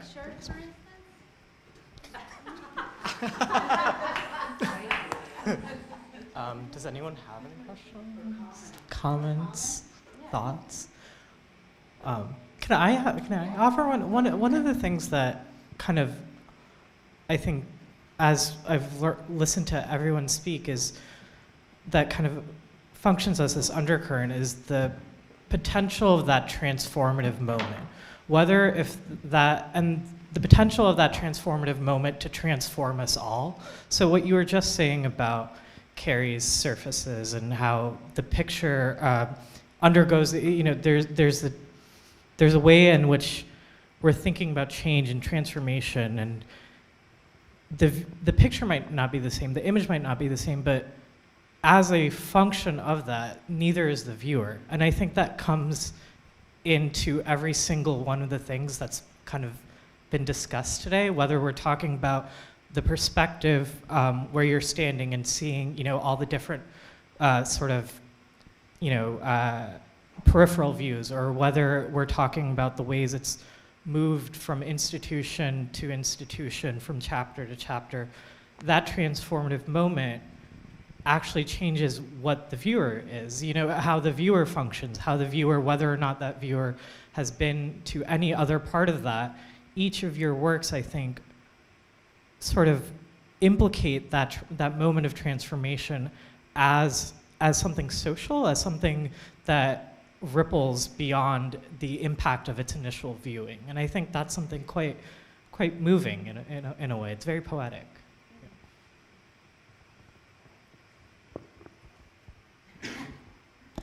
Hi, I'm Juno. It's wonderful to see you and hear you. What you just described is about this particular exhibit is exactly what I was thinking about with Fierce Pussy as a whole, the reverberations from the existence of this collective. And every time I see somebody who's never heard of I Want a Dyke for President posting it like it's something new, something that brings people together, something that is, you as a collective keep lesbian visibility at the forefront. I haven't actually seen the exhibit yet, but I'm kind of glad, because hearing all this, I want to go in with those thoughts and then have my own, of course. So it's just a big thank you for still working together and watching how this collective has functioned, you know, as individuals, as together, and bringing something new with, and still to be able to sit here and question what is an exhibit in the context of this it's wonderful and fascinating. So thank you.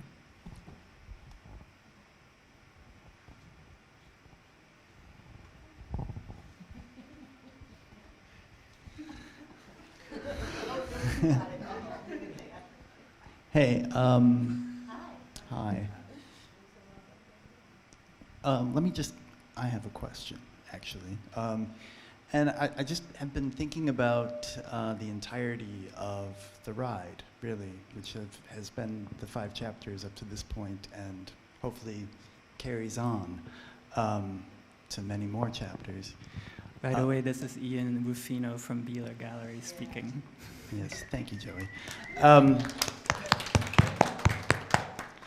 And it occurs to me that, you know, when we're looking at, say, the archive room, and thinking about things in terms of what happened, you know, because most of that work is of the past or from the past or relating to things that happened in the past and how some sort of action took place because of what happened. And I think of the chapters themselves and how they've grown from each other, one after another, and a lot of what is happening in the current chapters is based on what happened, perhaps in chapters prior. But I do have just a very specific question, actually, for Joy. There has been a lot of austerity in the way that we've been making these things happen, right?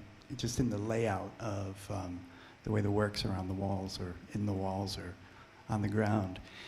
And it makes me think of, in chapter 1, we had maybe 50 of your pieces in your space.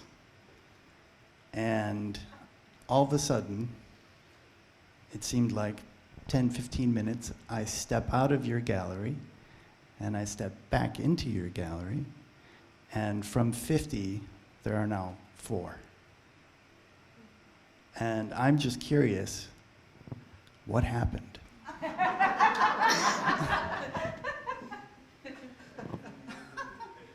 It took you how many months to ask me this question? Well, first off, when we first got to the Beeler, I think we were all running, you know, around like crazy people. It was like fantastic. It was this huge, beautiful space, and now we were getting to kind of play. There was a lot of play that happened, and you know, we probably installed 50 different versions of everything. You know, it kept happening, and Joey would walk in and out of everything. Joey would take in like here and there, and you would do that too, in ways. And but at a certain point, you came in, and we were looking at Helen and Miss Smith, which is this group of found photographs of these 2 women, that I rephotographed. Right? They're probably from like 1915, 1917. And I've been thinking about possible histories, uncovering possible histories. Anyway, all 5 of the photographs were also in the space at that point.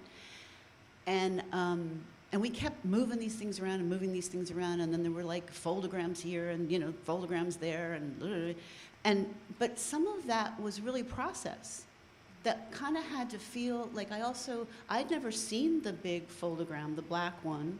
I'd never seen it completely out because my studio's not big enough. I can make it, but I kind of can't see it. So that was another thing, was like, how do I take that in? What is that? So things happened in situ, on site. And, but what I really so appreciated was that as we moved these very small photographs around, it's the one where they're both holding hands, and this now one wall was completely blank. We'd finally taken a bunch of things down, and Joey just picked up that photograph again and put it basically in the middle of this 39-foot wall and said, that photograph can hold that wall. That photograph, that image, is still controversial. That photograph has all this potential. And what was great was I made that work back in 1997. I think it's only been shown once or twice. And what I appreciated was that you could understand, that you got it. And you got it and you saw it and it was there. So part of it was also getting to understand something all over again. And I think that was what happened. And so then things started to get pared down, because you know what? You didn't have to say it in 10 different ways. You could say it in one way. You could just lay that down.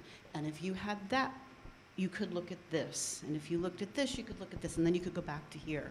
And in that room, there was a lot of, spatially, the foldogram was hung low to the wall, towards the ground. It felt like it opened up, sort of a chasm or a universe. And there was that little teeny photograph, like, of the two women all the way over here. And so you had these ups and downs, and spatially you were moving. And it kind of reverberated then with these guys to, I don't know, a lot of things just moved. So I think it was part understanding what the site was and what the space was and what those, and I think that what I just described is not just particular to me at all. I mean, it happened with all of us. It happened here. Well, it's also about giving us the time to play that out. Yeah. I mean, we had a couple of weeks to actually play around with it, and so we could come up with 25 different versions of it until we got to the right one. Yeah, I mean, I was just going to say, it's like what you spoke of, Janine, about not knowing. And we were just constantly not knowing. And here, too, it's not like we had models and we set our pieces prior to. We had models only in that we figured out where walls were going to be. And working with sight lines and scale. That we did predetermine. We had a wall built at the Beeler that really changed the feeling of the space, and then we built walls here. But nothing was predetermined other than, well, for me, my embedded work, but even that had flexibility, like the material is flexible itself. But once those are set, they're set.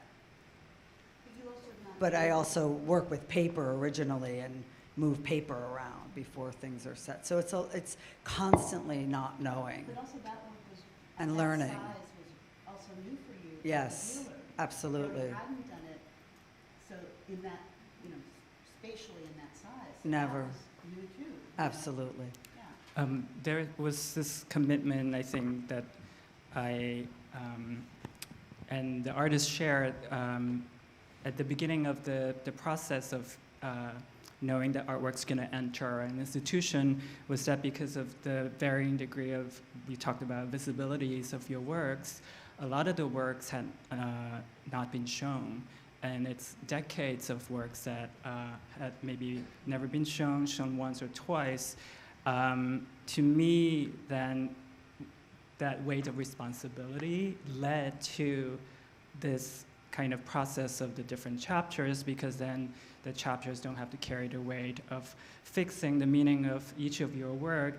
And because you don't work that way, some series span decades, and there's a density in time when you work on that series, and then you come back again and again. So I think the structure really is from your work, how you, like I said, looking from afar to the grain of Zoe's photograph, the weight that grain carries, but you only can see it when you're far enough. So thinking about, for me, how to build a structure that actually matches what your work does and how you work was really important to me. But I think, speaking of local context that Anthony talked about, because we were in Columbus and in Ohio, I knew I had I wonder what the project would be received and how it would be received.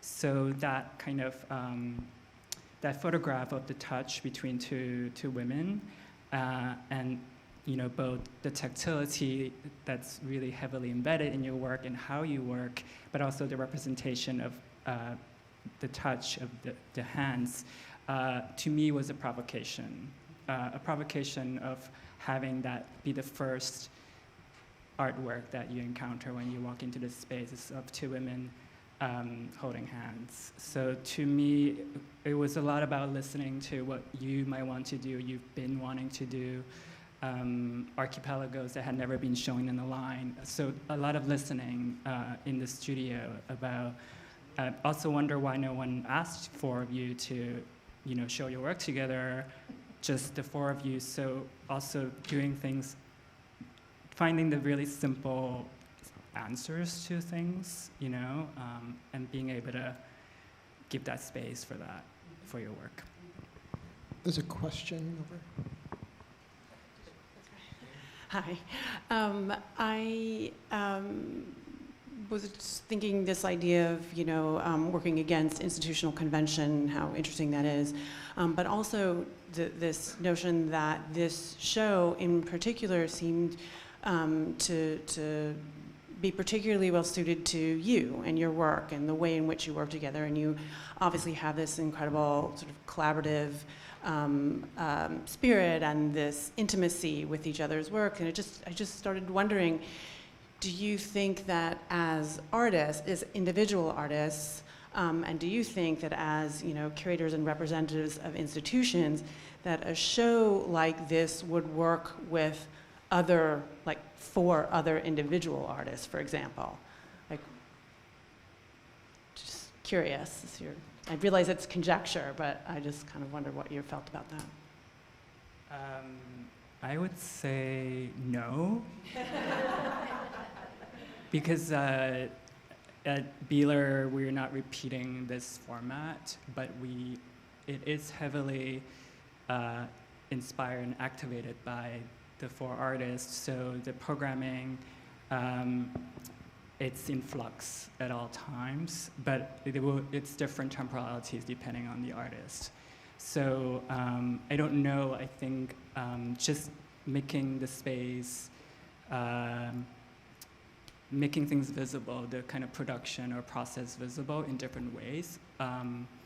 So for these four artists, it's this particular temporality. For other artists, it would be different, but I guess it helps me to gravitate towards allowing for those artistic practices to come into public view. But no, I don't know if you think differently. Well, I would add to that maybe to say, I love right now working at an institution that's the size of the ICA, where there's 26 people, and the pleasure of working with 26 people is we don't think alike, and we all have different views, and we all have different answers and different solutions. And that's before you even get to the artists or your co-organizers. And so the beauty of infrastructure and institutions and administration, when it can be reactive, is that you have a conversation and you're figuring out, okay, if we can't do X, what can we do? And so you might hit a wall, but you figure out where the door in that wall is, or where the creative solution of just having a wall always there is. And so I love the fact that, could this work with other four artists? Yes, no, but you should, it comes from the conversation of figuring out, what the institution can do, what the people can do, and figuring out how the institution can extend what, because I only come up with the answers that I come up with. That's the beauty of having 4 artists and Joey, is that somebody else is thinking differently. Somebody else is like answering in a different way and going, oh, hadn't considered that for a moment. Now let's extend it that way. Yeah, I would add to that, just like structurally, you could do that with a different group of people. But I would say knowing how this evolved, because it has evolved over time, and that it was an exhibition to begin with, and that it's not as though Joey had this curatorial thesis that then he imprinted on us in some way. We had this long relationship over decades. You can't make up that time. Like, it's real time together. And Joey just had conversations with us and visits with us and dinners with us and one-on-one, and got to know it. And then we're still in it, you know. That's why we hope it can keep going in some way, you know. Maybe there's something I can that I can throw out that feels adjacent to this question. Like, without answering, can it be done with another 4 artists? I find myself thinking on a maybe deeper level than the first level, what does it mean that it is these 4 artists? Because on one hand, I think the presence of Fierce Pussy automatically gives a kind of permission and logic for it to be you 4. And that is always grounding, and that grounding's important, but as soon as you enter, like, through the threshold of that ground, I think there's a couple of things that are floating around for me. It's like, Jill, what you were talking about queer abstracting, I guess the place that feels most investigative or still quite open, or perhaps even discomforting, is the question of the timelines. Because typically when, like, on one hand, I guess I also want to acknowledge that for many of us artists, one of the kind of constraints around gender is very, very disparate trajectories. And that, so this idea of a work sitting in a studio for a long time without being seen is also, I think, a work to be, a condition to be investigated vis-a-vis gender. And in that sense, the 4 of you have not moved equally through those trajectories. And then there's also the fact that you've intersected at so many different times, and that those intersections have informed your individual practices. And then there's the way that the artist that now I can say the artist known as Fierce Pussy, which I had never thought of Fierce Pussy as an artist. I appreciate that. Whose work is marked very specifically in terms of time. And then each of you, technologically, there's all sorts of technological impressions of time, temporality. So there's this, like, you're really in the space of the exhibition, and I've only had the pleasure to see chapter 5, you're really lost in time in a way that is in everything we've talked about, but is also really kind of profound and holds for me, Janine, what you're talking about the investigative, like, that's for me, like, what is that? If I start to actually pull it away from the permission I have to regard you for because of Fierce Pussy, and think, wow, how do those trajectories function, and what do they mean, and what do those long delays, and then a kind of insistence that the work has after it arrives, after a long delay. It arrives to publicity after 30 years. Like, it has a different resonance than if it has, if it arrived 30 years ago and now we're seeing it, as you said, Joey. So I guess I want to put it out as a kind of discomforting, because it is, you do feel a little bit like, moved around in, I think, a very, very generative, but not like not a place I can come to with thought exactly, or like a trail that, it's something quite, and I, as many people know, spend a lot of time thinking about time, but I'm still like, where am I, what time am I in? I think, just going to add to the point, I mean, I kept on trying to frame what we're witnessing today, you know, in terms of a kind of historicity and, or historicity, depending on how we want to frame it. And what I think is really compelling was the slide of the documentation of the Tuttle exhibition, which almost read as a kind of choreography. And so I kept on thinking of this in a kind of performative way that, you know, I mean, it reminds me actually of your show, Thomas, on Judson Dance, and what does it mean to kind of be reflective, and to your point, Sharon, like, how will we think of this 10, 20, 30 years from now? And how do you kind of try to encompass the performative qualities of something that unfolds in multiple venues, through multiple scales, through multiple voices? That's the other thing that I find so compelling, is that there's not a single voice that can represent, you know, the experience in its entirety. That it is this kind of harmonic resonance that Anthony was alluding to.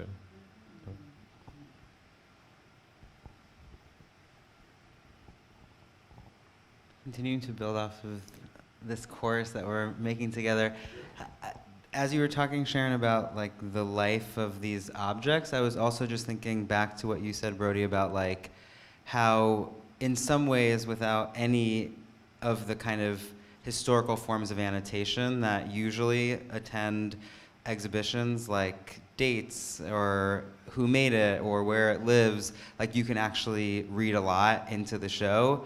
And that's about just like attending to the life of things as opposed to people, and the category of a thing that's not property but is some other category of thing, which is sometimes an artwork or sometimes like a counter memorial or a keepsake or just like a thing. Like you can use this object to call to find sex, or it is a thing that looks like a bag, or like it's not totally transformed into an artwork. And that kind of, to go back to Janine, this like history of sculpture too, that like doesn't necessarily transcend or like become something else, but kind of like hangs on to like what it used to be and just kind of sticks around. Feels like in many ways part of this question of like what's risky, to go back to where you ended us on, Jill, that in addition to kind of not cohering into the category of an exhibition, that there are ways that this is art, but also supersedes or is excessive of that category of art too. And so that's why it kind of like sticks around after we leave it.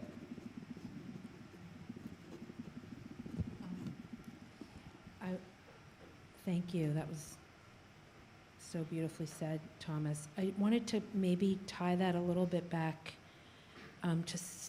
to add or something to what Sharon was saying, which was also, yeah, I mean, I don't know what time we're in right now, in the present or possibly the future. And FP's definitely been known to transmit from different time frames. But this, I don't want to belabor this, but I think it's what we're talking about in the room, which is this form of exhibition and a not exhibition, and the examples that Janine, that you brought to us. And I think along with this idea of sort of time as a contradictory, that there can be multiple timelines happening at once, and that we understand that materially, conceptually, politically, and physically. The other, factor is sort of like space, and then the thingness. And I think, so it's all about finding a form for the ideas and experiences and what one wants to say, but it's to find a language for something means to build a form for it, and that to say that one is questioning the form of exhibition is not to say that this is institutional critique, which is a fine-grained taking apart of a specific institution, but then is completely involved in that institution and the examination of that institution only in order to critique it, not to say like, you know, big ups to institutional critique. But this is something else, and I think this is much more about kind of bending and slipping and kind of cracking through these different, the extant forms that we have, time that we've agreed upon that's in your phone, a museum that is attached to a school and therefore can be free and therefore doesn't have a collection but is part of a kind of curriculum. So like taking these given forms and then like building new form.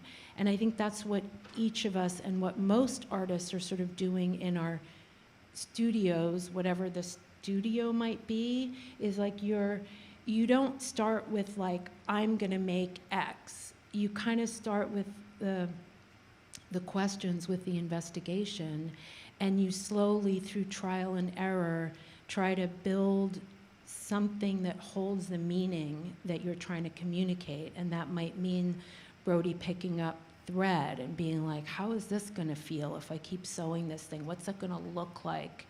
What's the process gonna do, and then what will it communicate once it's on the wall?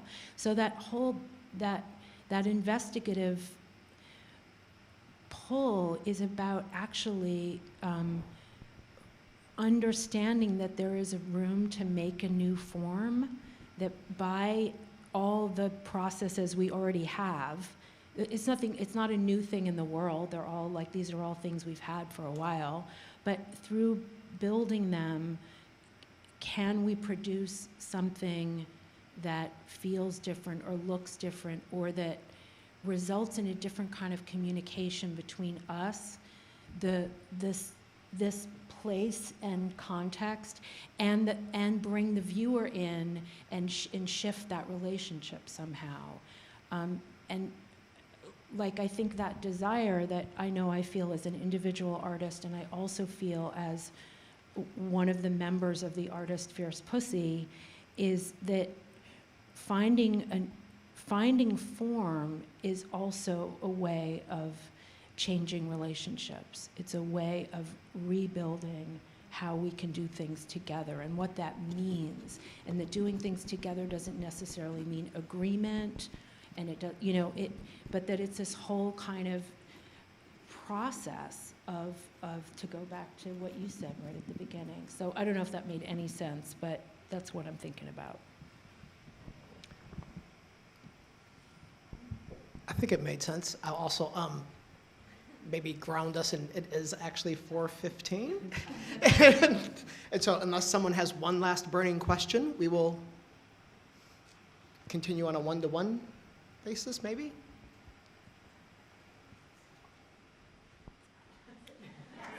Okay.